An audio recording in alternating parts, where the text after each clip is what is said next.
Barack Obama's stance on Israel caused major problems for him among some Jewish voters, and their concern with the presidential hopeful doesn't come as a surprise, considering his relationship with a man who has ties to the former terrorist organization, the Palestinian Liberation Organization.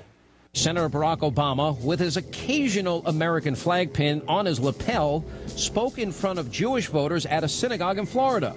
He wanted to reassure them of his personal commitment to Israel, but his loyalty was quickly called into question. You also characterized you and your wife's personal relationship with Rashid Khalidi, an avowed anti-Israel scholar at Columbia.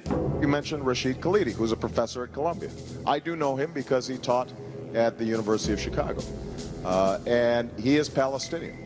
And I do know him, and I have had conversations. He is not one of my advisors. He's not one of my foreign policy people. His kids went to the lab school where my kids go as well. He is a respected scholar, although he vehemently disagrees with a lot of Israel policy. As another radical relationship comes to light, Senator Obama is minimizing his association with Rashid Khalidi, an allegedly former member of a terror organization. Rashid Khalidi today is a professor at Columbia, earlier was professor at the University of Chicago, but before that he was an employee of the Palestinian Liberation Organization. And he was an employee of the PLO back when it was a designated terrorist organization. In 1982, the New York Times referred to him in an article on June 9th of that year as director of the Palestinian News Press Agency. And other references subsequent suggest that he was an employee of the PLO at a time when the PLO was, as I say, a designated terrorist organization by the U.S. government. Today, Rashid Khalidi is the head of the Middle East program at Columbia University. Not surprisingly, he helped coordinate Mahmoud Ahmadinejad's speech at the school, who said Israel should be wiped off the map. The Palestinian activist is an outspoken critic of the United States who mourns the establishment of Israel as a, quote, catastrophe. He has justified terrorism by Palestinians against Israeli soldiers in the West Bank on the grounds that what he called resistance to occupation is legitimate in international law, unquote. In other words, terrorism okay if it's against soldiers. Daniel Pipe says a financial web connects Senator Obama to the former PLO agent. It's also clear from the record that they had a financial connection and that Obama sat on the board of a foundation, the Wood Fund, that gave money in 2 successive years, 2001, 2002, to an organization, the Arab American Action Network, that Rashid Khalidi co-founded and his wife directed. And the other direction, Khalidi held a fundraiser, a political fundraiser for Barack Obama in 2000. So they were helping each other financially.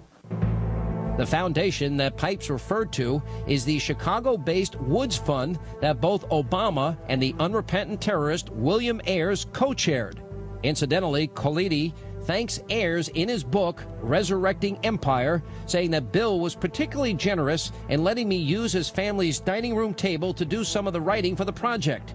Ayers and Obama reportedly approved $70,000 to Khalidi's Arab organization. I think the financial relationship between Khalidi and Obama is important because it points to their relationship not just being social, intellectual, but having a deeper base. That they are people who are working together towards the same end. In 2003, Barack Obama held a lavish farewell dinner for Khalidi before he left for Columbia University. The Los Angeles Times reported on the event in April of this year. The headline, "Allies of Palestinians See a Friend in Obama." Here's what the paper said, quote, "A special tribute came from Khalidi's friend and frequent dinner companion, the young state senator Barack Obama." Speaking to the crowd, Obama reminisced about meals prepared by Khalidi's wife, Mona, and conversations that had challenged his thinking.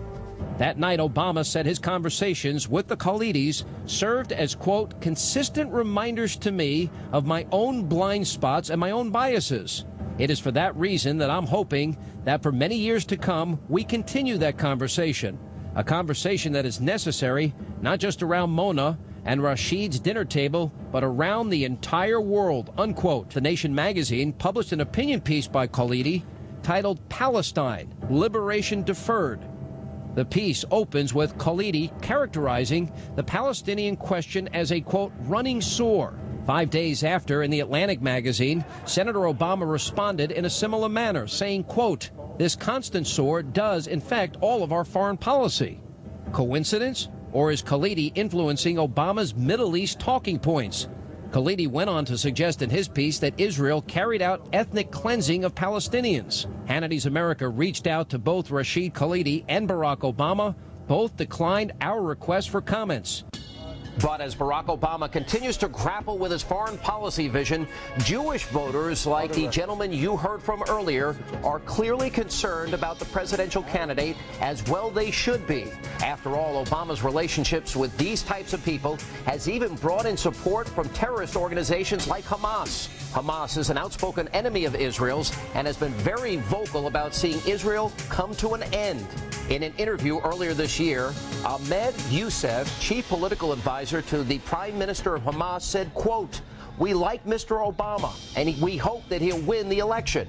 Why? He has a vision to change America."